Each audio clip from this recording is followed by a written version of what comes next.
The Museum Roadshow is brought to you by Carvinens.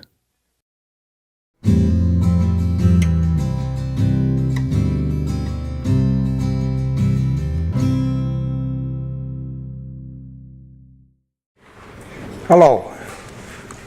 Everybody likes to look at old cars, but these old cars were powered by gasoline, and gas stations have pretty well been forgotten. So today, let's talk about the gas stations of the 50s and 60s in Detroit.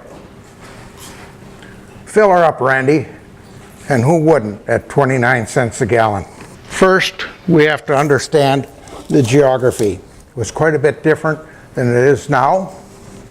Highway 59 came in, past Farnborough, past Hoffman Meats, down Washington Avenue, along Westlake Drive, past Chesterfield, and then out to the golf course.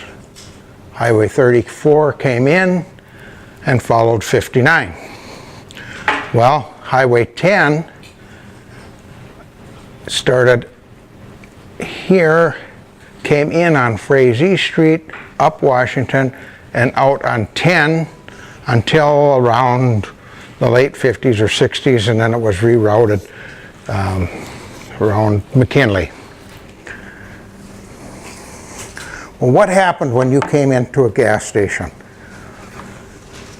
The attendant would jump to the pump. He'd probably come and say, "Fill her up." He'd wash your windshield, check your oil. Cars back then used more oil. Gasoline from the carburetor would get in the oil pan, delete the oil, and there was more oil consumption back then. If you asked directions on how to get somewhere, these people knew how to get you there. Unlike today, oftentimes they wore coveralls. You'd see Skelly Station attendants wearing white, Clark would wear white, Pure would be dark blue, Mobil would be tan, and so on.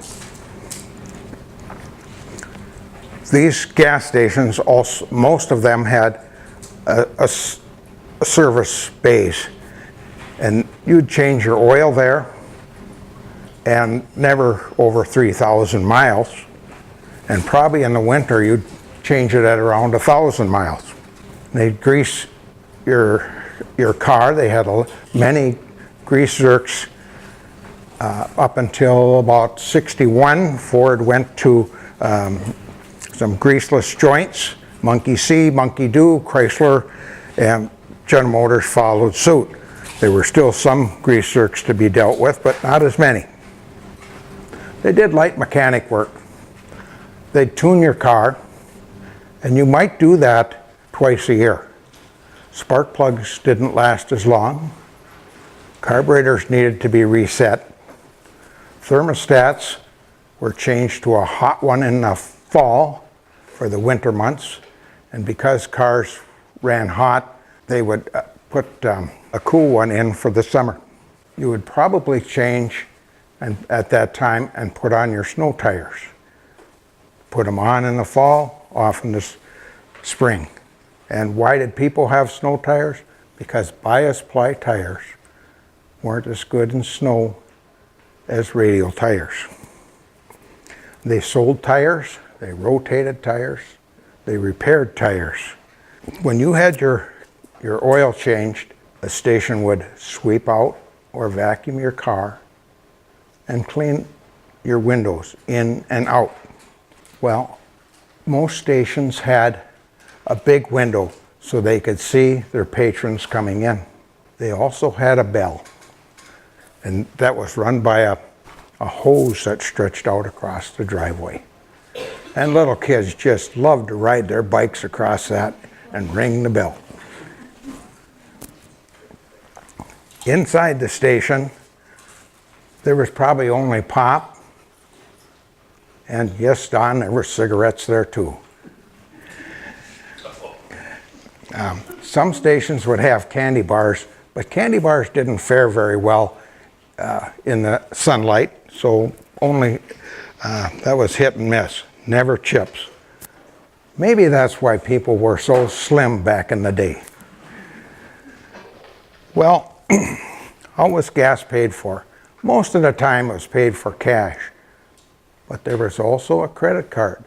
You could have a card that was by Phillips 66 or Mobil or Pure Oil, and it was good only in that station. Well, there was also charge accounts. Many people would come in and charge their gas.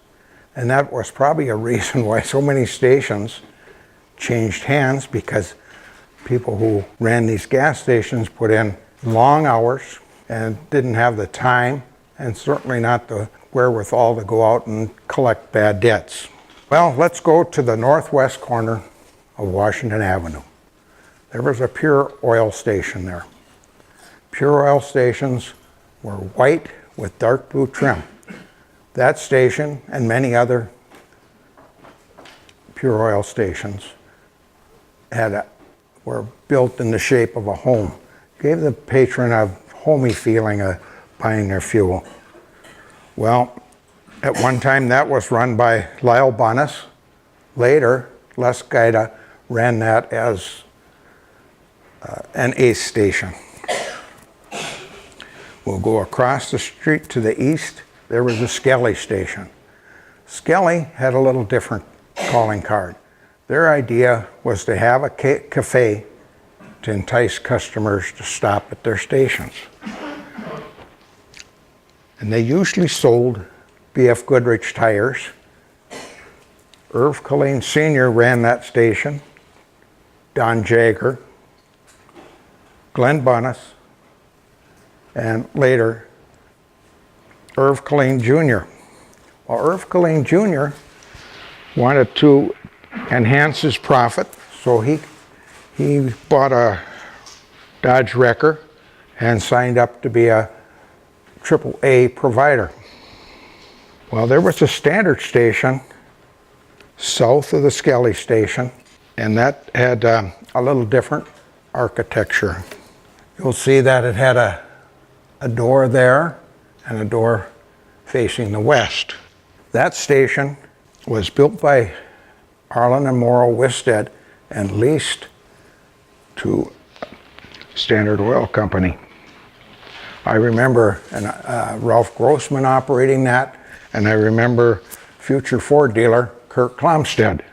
If we go to the southwest corner, we have the Knutson brothers. We have Carl and Morris Knutson, and there's their station. Their stations were, Texaco stations were usually white, dark green trim, red letters, and they would have a big red sign with a star on it. They sold Fire Chief and Super Chief gasoline. Many oil companies came up with a catchy name for their gasoline. Their saying was, "Trust your car to the man who wears the star." Well, the Knutson brothers early on went into the AAA wrecker business. Later on, they would have two wreckers all through their career. They'd have a Dodge and a General Motors. Firestones were usually sold in Texaco stations. If we go down the street on the east side, there was a city service station. They were trimmed in white and light green. Wadey Verberg ran that station, and later Les Gaida. And then even later yet, Sonny Killeen, with his wrecker, ran that station with his Dodge AAA wrecker. And that's where Sonny really got heavy duty into auto repair. If we go down a couple of blocks on the west side, we have a mobile station, and that was run by Emery Joy. That's the only operator I remember. And that station was just north of the VFW. Let's go down to Waltz Brothers. That was the Detroit Independent Oil, run by Norbert and Norman Waltz. And they sold that station to Pat Grover when he came to town. Pat Grover changed it into a Shell station. Shell's logo was a golden shell. Pat Grover decided the way to make some money was to sell tires. And sell tires he did. He sold lots of Goodyear tires, car tires, truck tires, as you can see, tractor tires.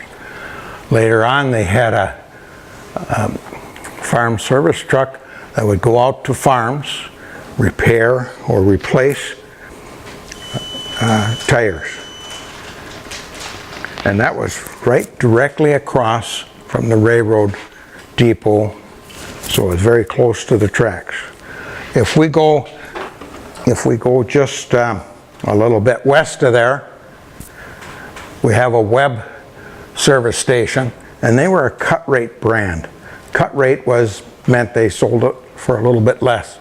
Architecture a little different. That one was a wooden station. Mike Lane ran that station. Today you'll find Irv Collane smoking his pipe, repairing your automobile, day in and day out. If we go down to the corner of Washington and Frazee, that was a great place to be. And because you had Highway 10 coming in, 34 and 59, 3 highways. Well, that was Fingelson's Super Service. Fingelson's had AAA as well. They had a little Jeep and a Ford Wrecker. And that station was a little different. It had 3 bays. And if you look here real close, you'll see that that's curved, a little different architecture. And mobile stations were always known as the stations with the flying horse, Pegasus. So they had a big red horse on them, either on a sign or on the building. Later, their employee, Arnie Warnke, took over that station.